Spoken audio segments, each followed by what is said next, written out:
Good morning. From a chaotic COVID world, you are welcome here. From a stressed and weary world, you are welcome here. To pass from fear to a joyful here, where compassion, justice, and spiritual growth abide. It matters not your gender, sexual orientation, socioeconomic status, ethnicity, age, immigration status. You are welcome here to the Unitarian Universalist Fellowship of Northern Nevada. My name is Bob Alto. I am your worship associate. I go by the pronouns he, him, his. As a newcomer or visitor, you're especially invited to fill out the newcomer form as indicated on the screen, or you can access directions in the chat function. You will remain muted during the service, but you can share your joys, concerns, and cares during prayer and meditation in the chat box. Gallery view is available. At the end of our service, you are invited to a friendly conversation during our small group interactive coffee time.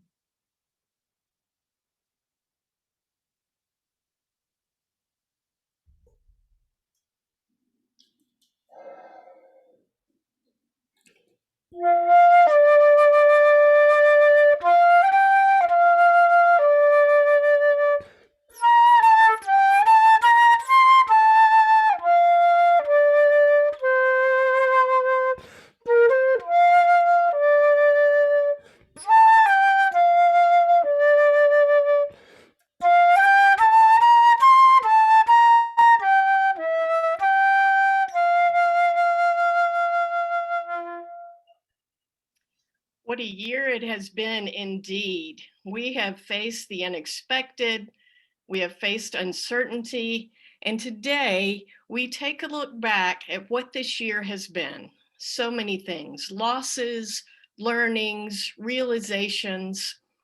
And as a people of faith, we have the audacity to dare to look forward with anticipation into the future together.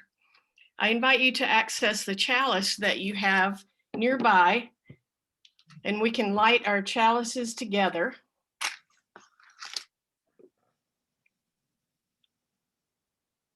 And we light our chalices today for the faith that has seen us through, for the hope that keeps us going, for the courage to do the work, and for a community that gives us a place to belong and to be held in love.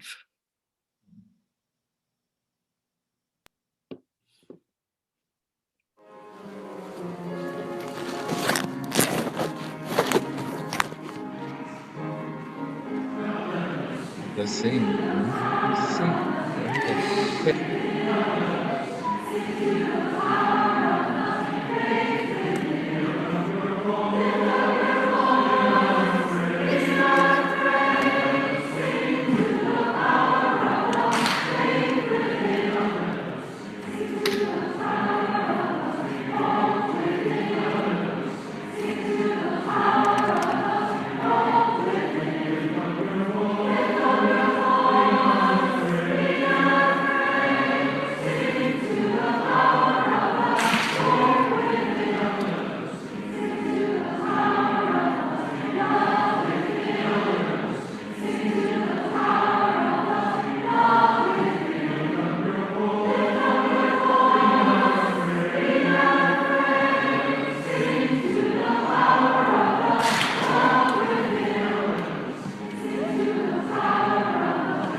Now is the time in our service when we have the opportunity to share our bounty with each other.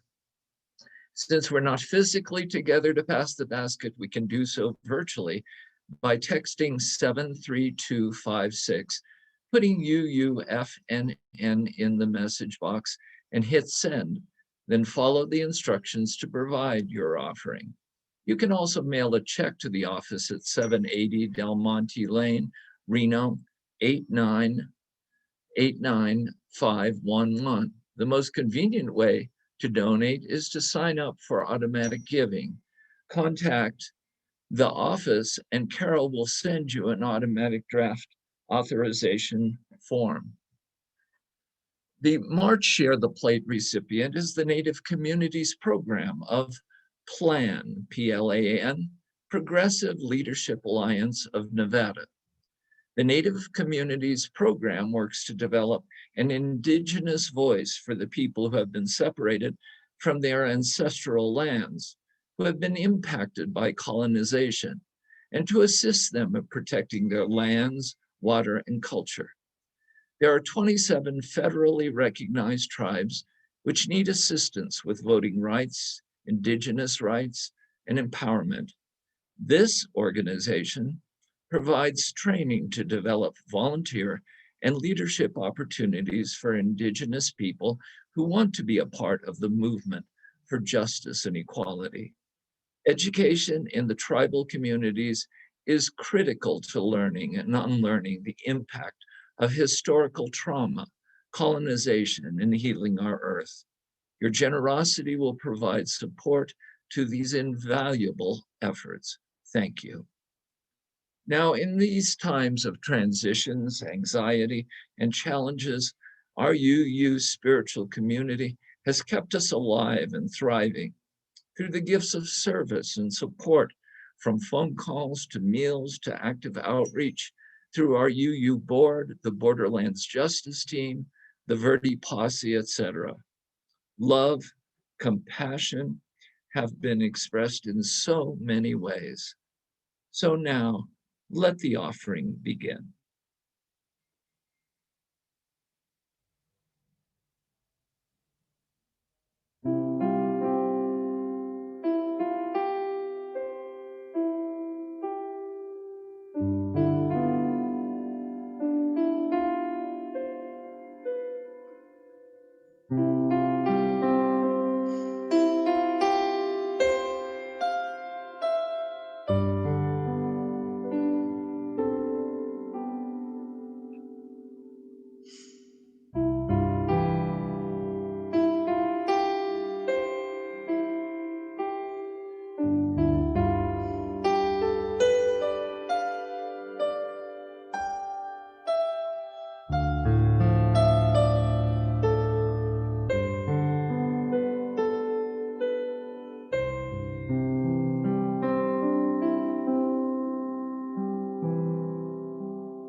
Now will you kindly join with me in the dedication of the offering to the work of this fellowship, which is helping more people grow in love, faith, justice, and joy.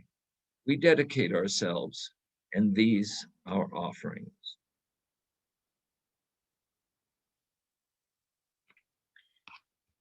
I have the honor this morning of giving you a brief update on our 3 refugee families which we support and have helped settle. First of all, the Alcarriage family. This was our first family, and they received their green cards over a year ago and are now in the process of applying for full citizenship. The mom has completed her medical assistant training. All of the kids are in the tops of their classes in school, and the oldest will be graduating next year and going to UNR. The Diambaje family from the Congo is doing really well. All 4 of them are working full-time. Alice, the mom, works at Renown. Eugene, the husband, works at Whole Foods, and he's just completed his HVAC training and will be looking for a job in that. And probably the biggest news is that they have just purchased a townhouse. The Nyangira family, also from the Congo, and our most recent family, are doing well also. The oldest daughter has worked at Trader Joe's for about 1.5 years. She's studying for a GED and hopes to become a dental assistant. And the dad has a full-time job. The other 3 kids are doing well in school also. I also wanted to make you aware that over the last year or so, our caring committee has made hundreds of calls, checking on and keeping our community together. Our posse has continued on Wednesday evenings, serving meals, usually to around 100 of our hungry neighbors. And all of these things have happened due to your generosity and faithfulness. We're in the midst of our pledge campaign right now. We've received 83 pledges totaling $233,000, and those include 38 increases and 5 brand new first-time pledges. So we're about 2/3 of the way to our goal. So let's keep plugging and chugging to get there. And I want to thank you so much if you have already pledged, and if you haven't, this is your moment. Thank you so much for your faithfulness and generosity.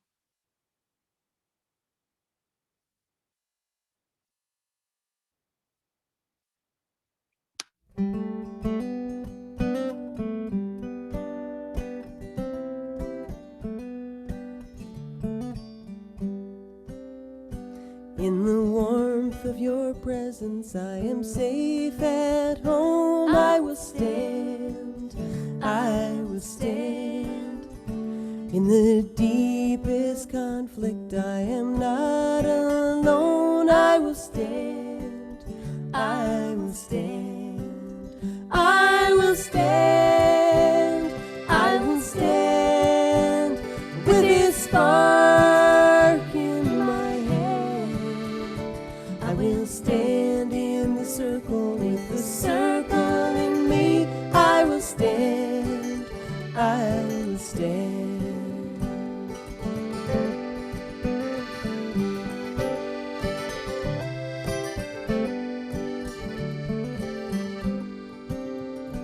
I will stand in myself when I'm not feeling strong. I will stand, I will stand. I will tear down the walls and sing a freedom song. I will stand, I will stand. I will stand, I will stand. With this spark in my hand, I will stand in the circle with the circle in me. I will stand, I will stand.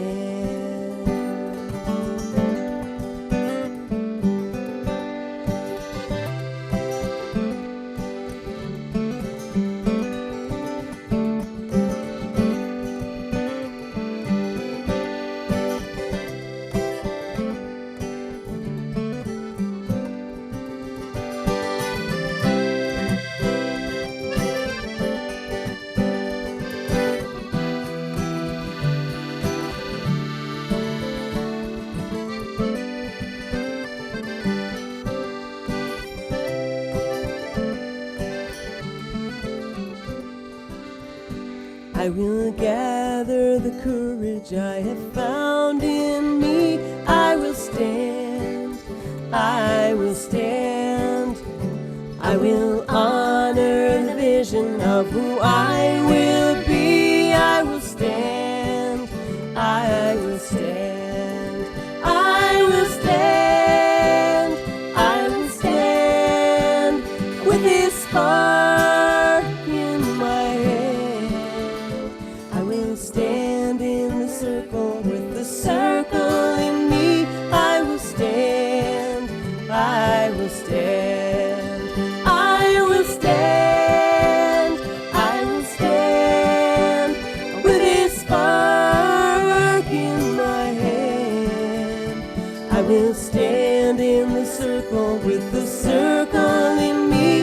I will stand, I will stand, I will stand, I will stand.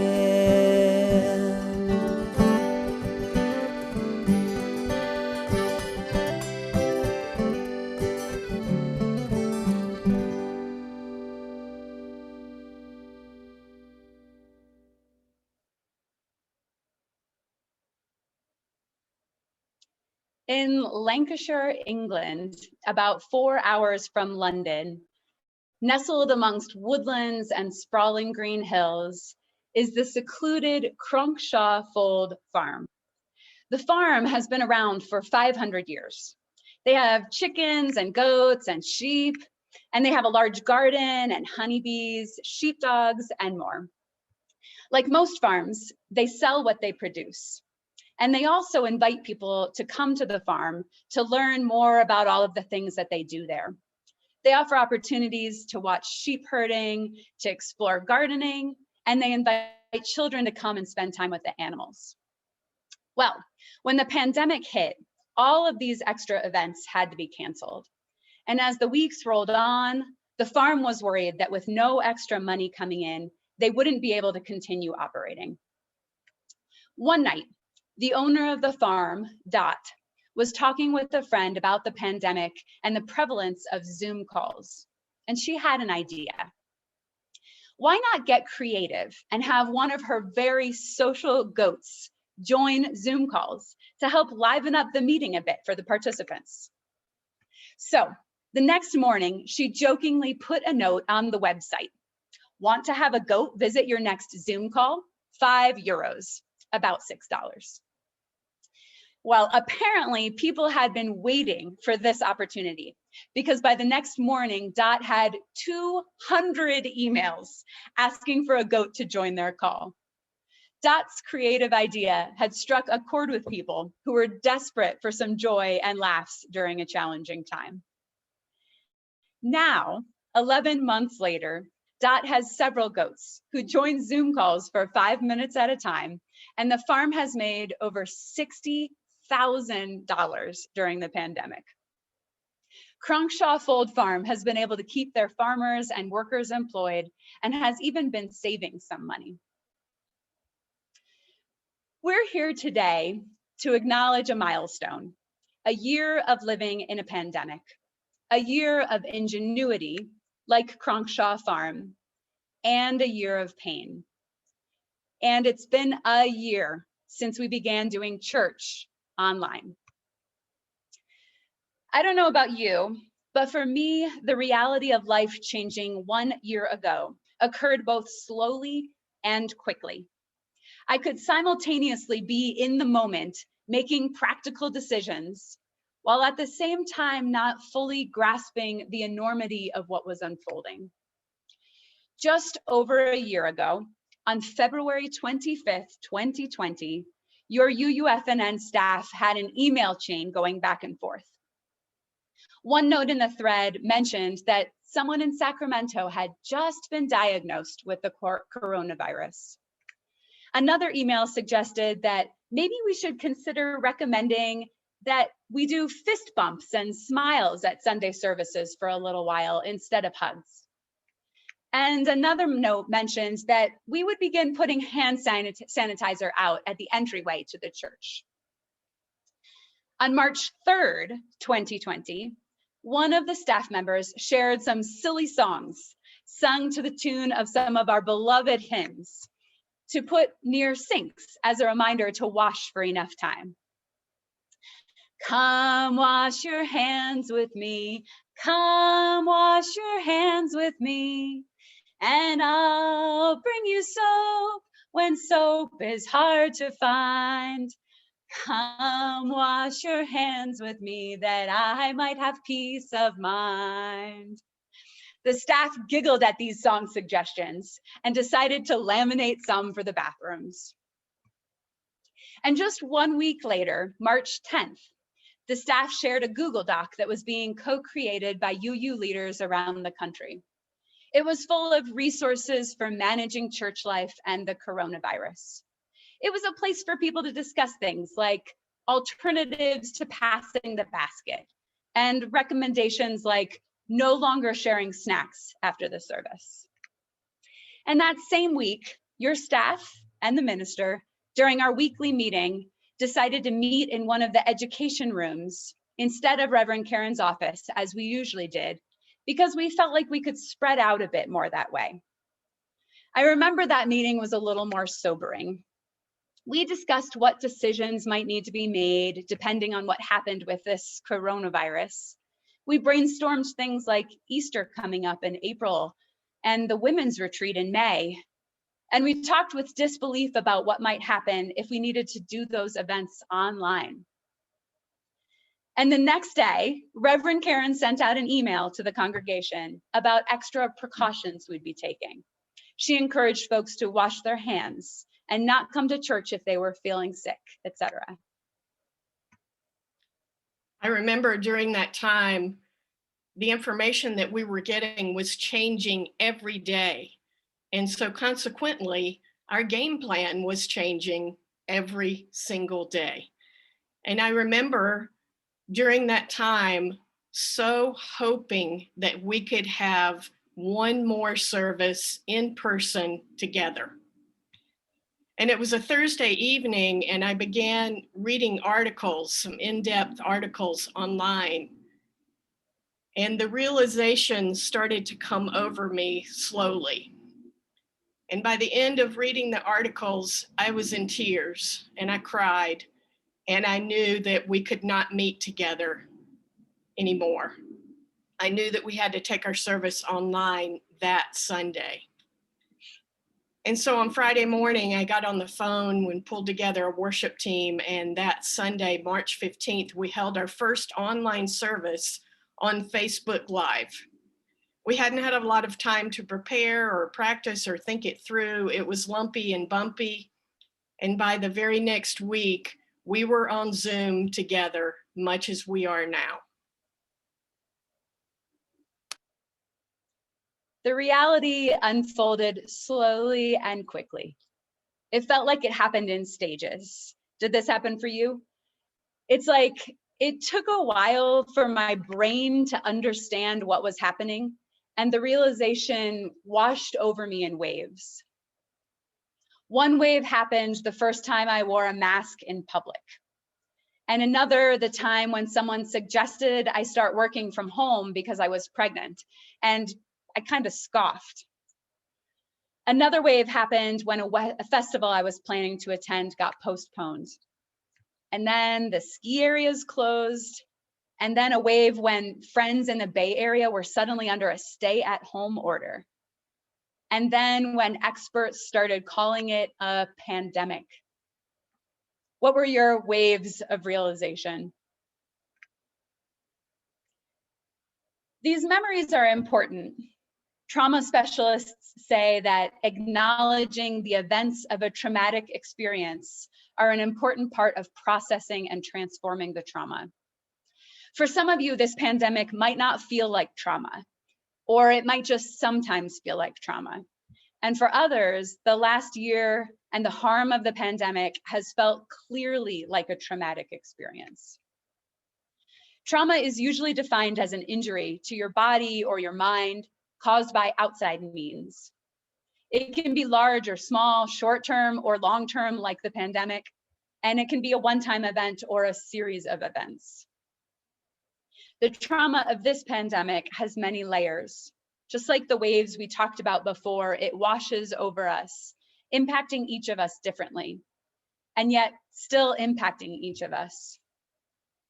You might have felt the trauma of suddenly feeling unsafe in public spaces, or of not being able to be with loved ones, or the trauma of not having the freedom to move in ways that you would like. Maybe you've experienced the grief of losing a loved one, or of not being able to visit with people in the hospital, or of celebrating milestones alone and dealing with loneliness in general. Maybe you've lost your job, or you're juggling parenting and teaching and working. You might be experiencing the fear of getting COVID, or managing the impact of what COVID has done to your body. Or maybe it's the trauma and grief of losing over 500,000 people in the United States, even if you didn't personally know any of them. You're likely experiencing a mix of these things, and you might have previous traumas that are impacting how you experience the pandemic. And while we might balk at the language of trauma, at calling this a traumatic experience, it's important to name it.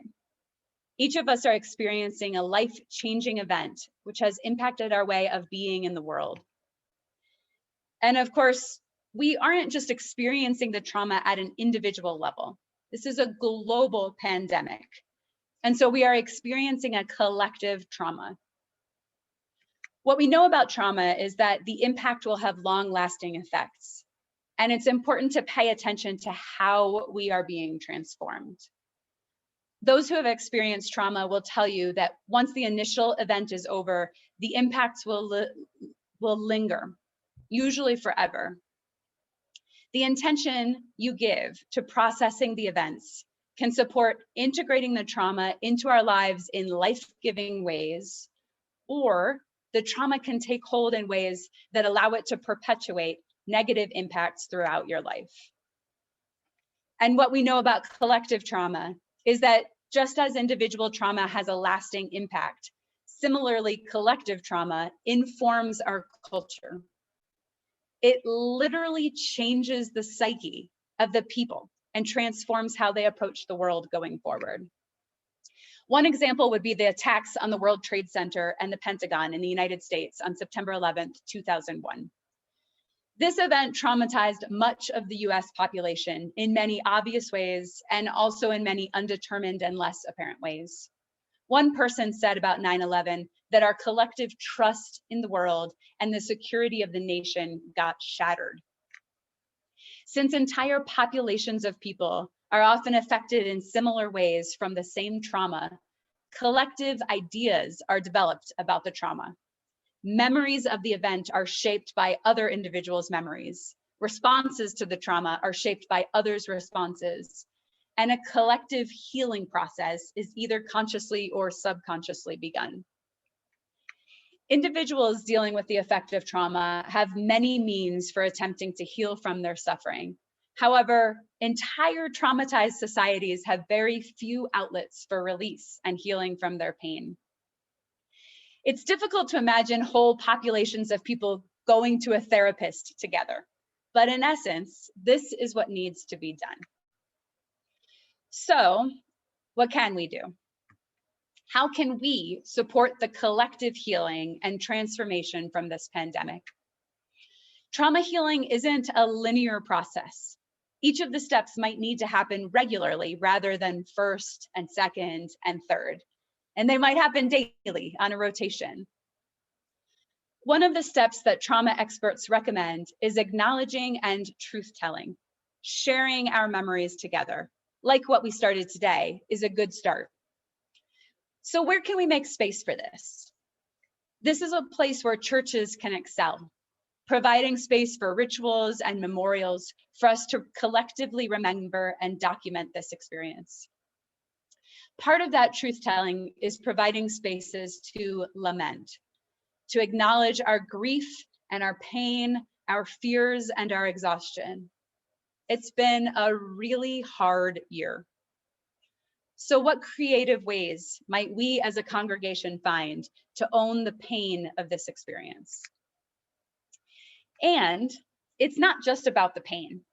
Part of truth-telling is also being honest about the good.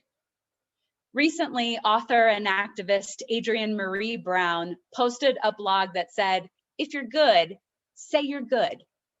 She notes that over the recent months, she's seen so many people almost sheepishly bringing up something good that has happened for them recently, not wanting to acknowledge something happy when so many are experiencing pain. And she encourages us to own it if we're doing well. If you're good, say you're good. We are full people, capable of a variety of emotions and feelings, capable of having good days and bad days, good moments and bad moments, and having all of that alive and real at the same time. And we're also capable of experiencing good in the midst of the pain all around us. And we don't need to feel guilt or shame for having the good in the midst of the bad. There are many times over this last year that I felt immense gratitude for the ways that the pandemic has benefited me. I have spent the first 8 months of my baby's life with her, working from home. And the joy that this brings me doesn't negate the simultaneous pain of being isolated from community support. I am grateful and saddened. If you're good, say you're good. One of the realizations in marking this year is that we're going through a period of change where some things will literally never be the same. Some things have shifted so much this past year that it just isn't possible to go back. And in some ways, these changes are scary. They were forced upon us. And even if it brings good shifts, it's uncomfortable to experience the change in real time. A year ago, some people had never heard of Zoom, and they couldn't imagine a reality where we would meet virtually for a Sunday service. And a year later, though we are very excited to return to in-person Sunday services, our community has expanded. We now have people around the country joining us on Sundays, an awesome outcome of being forced to offer online services. And we will find new ways of being in this expanded community for our services. We don't know exactly what that looks like, but we've changed individually, as a community, and as a global society. This is another piece of collective transformation from this trauma. This forced change invites us to dream big. It gives us the opportunity to envision the future we want and to explore ways of getting there. But we have to take the time to do the work of envisioning. As someone once said, we cannot cultivate that which isn't available. We don't order a dish that isn't on the menu. So how will we make space for dreaming big? The pandemic has had a global impact. More than almost any other event in history, the pandemic has touched nearly everyone on the planet, with different impacts, of course, but with an impact nonetheless. The reminder of our connectivity to one another and our interconnectedness is enormous. As Unitarian Universalists, we believe in a respect for the interconnected web of all existence of which we are a part.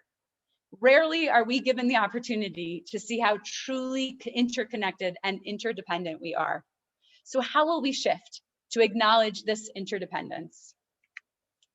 Adrienne Marie Brown, who reminded us earlier to say we're good, encourages us to learn from emergent strategy. She says that we can intentionally change how we live in ways that grow our capacity to embody the just and liberated worlds we long for. She notes that rather than laying out big strategic plans for the work, the invitation of emergent strategy is to come together in community, build authentic relationships, and see what emerges from the conversations, connections, visions, and needs. She suggests that adaptation and evolution depend upon critical connections with one another. So as part of our collective healing, where can we intentionally make space for these connections to occur? It has been 1 year, one long, complicated, painful, transformational year. Let us acknowledge this milestone by committing to transform the collective trauma in meaningful and life-giving ways, by truth-telling and remembering, by making space for us to express our sadness and the good, by acknowledging that we have changed, that we are changed, and by co-creating a vision for the future that intentionally harnesses our interconnectedness to one another. Back on Cronshaw Fold Farm, Dot acknowledges that the pandemic and her idea for goat Zooms has transformed her future. The money they made by offering goat companions during online experiences has provided her an opportunity to move towards that grand vision she had of a sustainable farm. They will be installing renewable technology at the farm and eventually producing enough renewable energy to sell back the excess to the grid. They hope that the farm will support the growth of a transformation in our environment. As Dot says, the pandemic is having an amazing effect on the world's climate due to reduced pollution levels. Imagine if the spellbinding clear night skies and the sweet, clean taste of the wind were the new normal, only we were allowed to play out in it.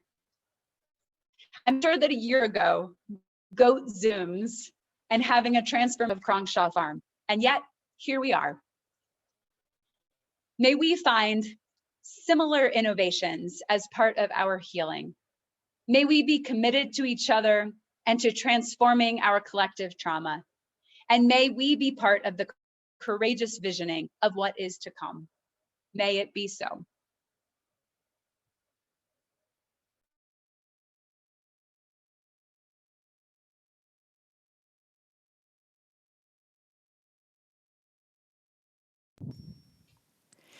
In these hard times, there will always be singing, always be singing. In these hard times, in these hard times, there will always be singing, always be singing. In these hard times, in these hard times, there will always be singing, always be singing. In these hard times, in these hard times, there will always be singing, always be singing. In these hard times, in these hard times, there will always be singing, always be singing. In these hard times, in these hard times, there will always be singing, always be singing. In these hard times, in these hard times, there will always be singing,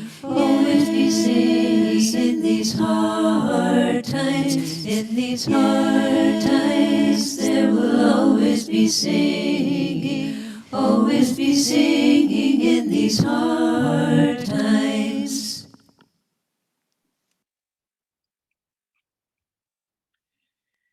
We take these few moments to join together our hearts and our minds and our spirits as one, as we share together whatever it is that we bring to this space today. I'm going to invite us to take a few deep breaths together as we connect, as we get quiet to listen, to tune in to what is inside. As we remember that we have this place to belong and this place to hold us in love. May we take just a few breaths in silence.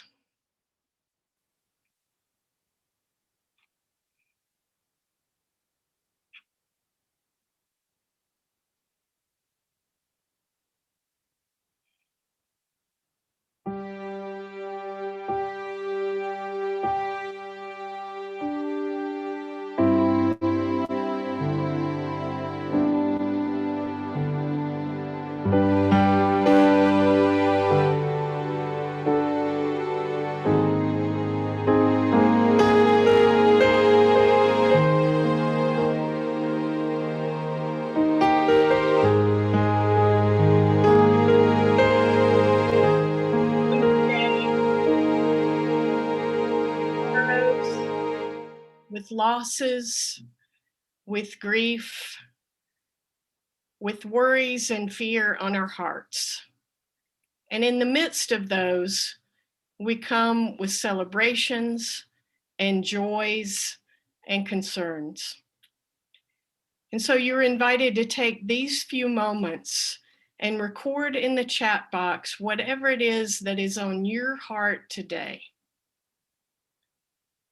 I'm aware that we want to hold and send out our love and care, especially to Nancy Ann Leader, who lost her sister this past week, and to Janine, who lost her son over the last few days.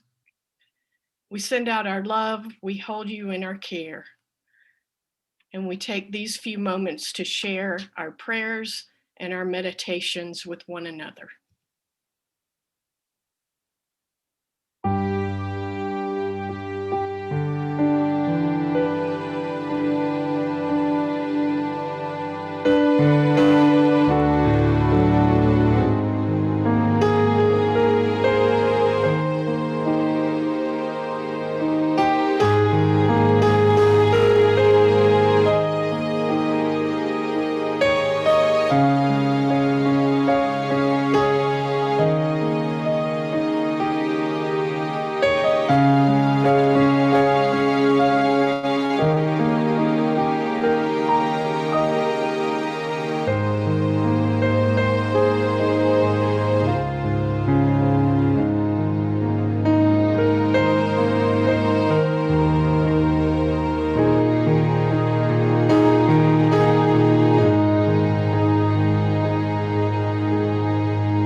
We gather all that is held in our hearts. We gather what is there that we are able to put into words, and we gather those intentions and those murmurings that are so deep within our hearts that we have no words. And we bring them all together knowing that they are held in the heart of love. As is our custom, we offer our gesture one to another in this community, one hand on the heart, the other hand extended, palm forward. And this is our way of saying to one another, I hear you, I see you. We are all in this together. For now and for always going forward. Amen.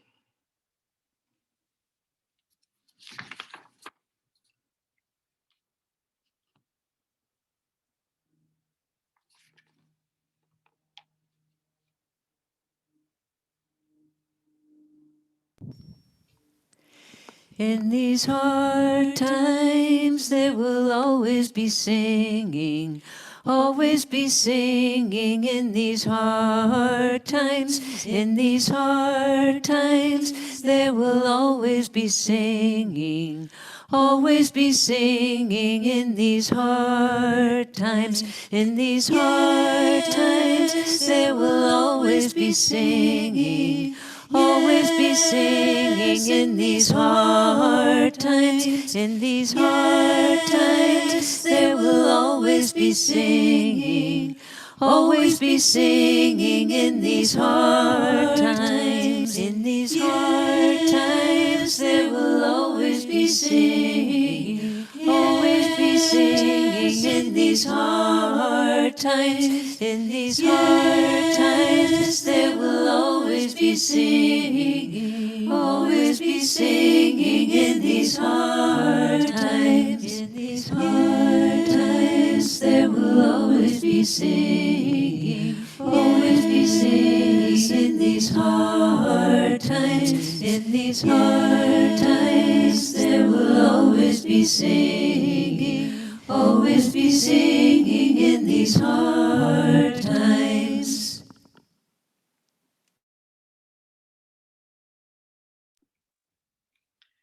We want to thank you so much for joining our service today. Just a couple of announcements as we close our service. A couple of years ago, the last time that the legislature met, we gathered together and organized and met with many of our legislators. And I like to think that we included some outcomes of some of the things that happened during that session. This year's legislative session is on Zoom, and yet we still have a similar opportunity. Our Faith in Action group, which is our faith-based organizing effort, is gathering teams who will meet with our legislators on Zoom to influence their vote on particular legislations around justice issues that we are concerned about. Housing, budget and revenue, democracy and voting, healthcare, criminal justice reform, and immigration.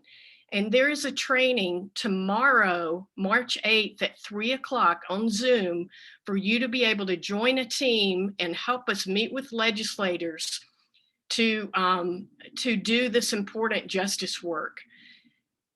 The email is in the chat right now that you can copy, and you can send a message to Lois Bianchi to see how that you can get involved in that effort. And I really encourage us all to go to that training. It's not very long, and there's many of us on a team. So we want to really have a showing of our UUFNN folks meeting with our legislatures to try to influence outcomes, even and especially in this session. And then this Saturday, we have a doubleheader in-person event. From 9 to 11, our grounds team will be doing a cleanup around the Memorial Garden and the backyard, and you're invited to come, mass and distance, all of us, the entire community, to join in that effort. And then from 11 to 12:30, we're going to join together and continue to acknowledge this year of COVID. You're invited to bring a photo that for you tells a particular story about life in the pandemic. The event will be outside behind the education building. You're encouraged to wear a mask and distance, use hand sanitizer, and we'll have some different stages to acknowledge in some different ways what this last year has been, as well as to spend some time visiting and seeing one another in that distance masked way that we have learned. So bring your family and friends, all ages, for this event next Saturday morning. We look forward to seeing you there. I think we may have a special guest that might be joining us. Let's see if we're able to bring her in. She seems to be running a little bit late.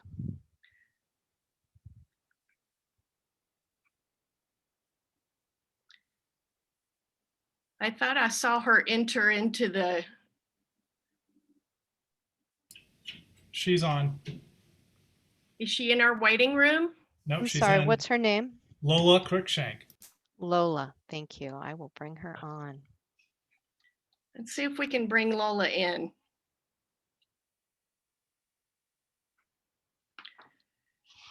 Our children and youth and families are invited to stay on today for a few minutes to see how they can get involved, to see how we can involve our children in our worship.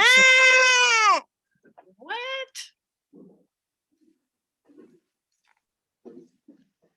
I think Lola just said, hey. Oh my goodness. Oh my goodness. Who's joining us? Lola, welcome to you. All the way from the other side of the ocean, we welcome Lola with us today. Oh my goodness. Lola, I think you live in Great Britain. Are you going to bleat to us in an English accent? It looks like Lola is enjoying her hey this morning.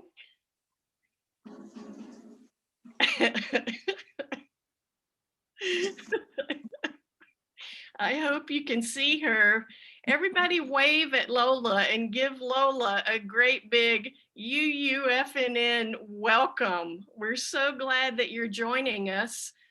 And Lola, maybe you can help me goad the congregation into attending our events next Saturday.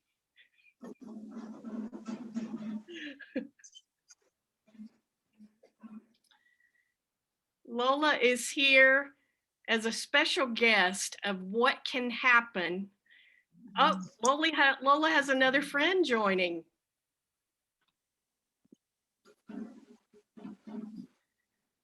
Lola is here to remind us to keep our sense of wonder and joy and sense of humor. And she's also here to remind us of the ingenuity and the creativity of the Cronshaw Fold Farm and what they have done to transform their operation. I am inviting UUFNN to do the same. How might we take the gifts of this time and join our creativity and innovation and ingenuity to create something new that comes out of COVID?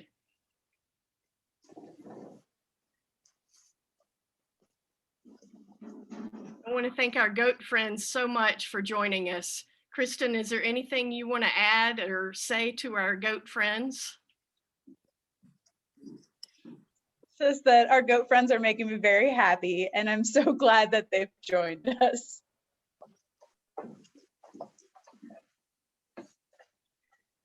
So there you have it, Lola and friends from Cronkshank Fold Farm joining our Zoom service this morning.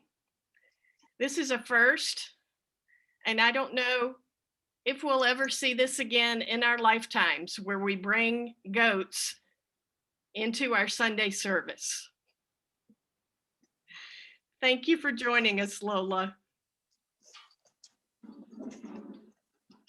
That was crazy fun. Going to ask you to join together in our closing song, All Will Be Well.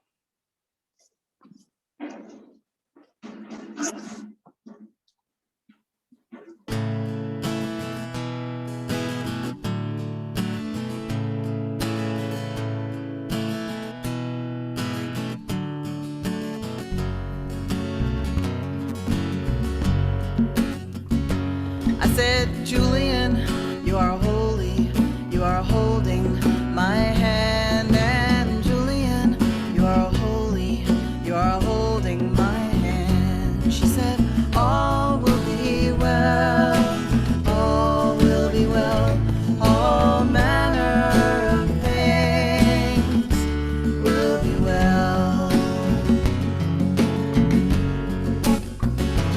I said, Julian, do you not know about sorrow? And Julian, do you not know about pain? And I said, Julian, do you not know about hunger? And Julian, do you not know about shame? But she said, all will be well, all will be well, all manner of things will be well. I said, Julian, do you not know about loneliness? And Julian, do you not know about disease? And I said, Julian, do you not know about cruelty? I said, Julian, it's too much, it brought me to my knees. But she said, oh,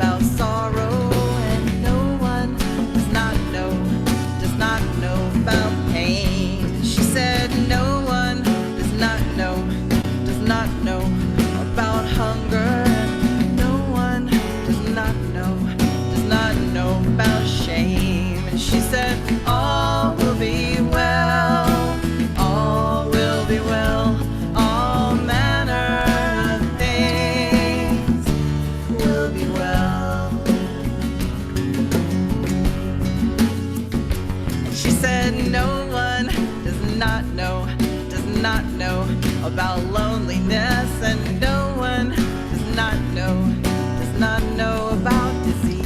And she said, no one does not know about cruelty. She said, I know, it's too much.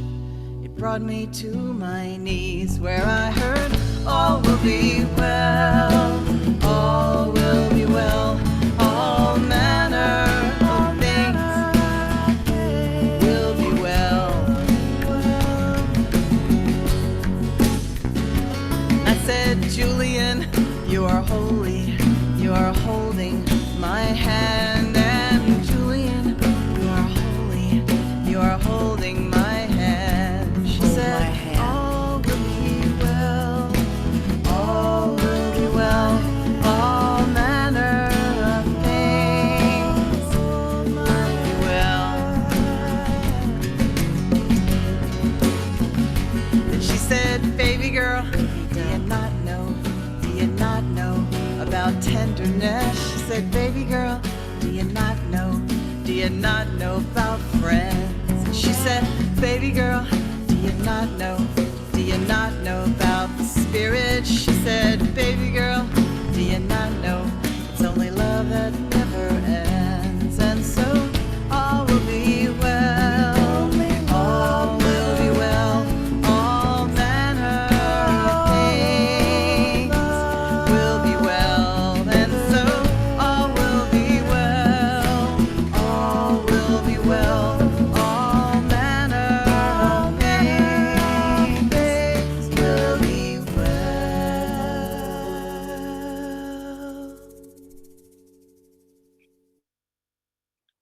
I want to thank you again for joining our service today. I do want to call your attention to the couple of other announcements that I've didn't get to because I was looking for a goat to join us. Please look at our weekly e-blast for what the posse needs. The posse needs ongoing Capri Suns, individually wrapped snacks, and so forth. And you can get those details, and those can be dropped off at the fellowship by 2 o'clock on Wednesday afternoons. Children, youth, and families, please do remember to stay on in the main room after our service to talk with Kristen about your involvement in our services. We would love to have you.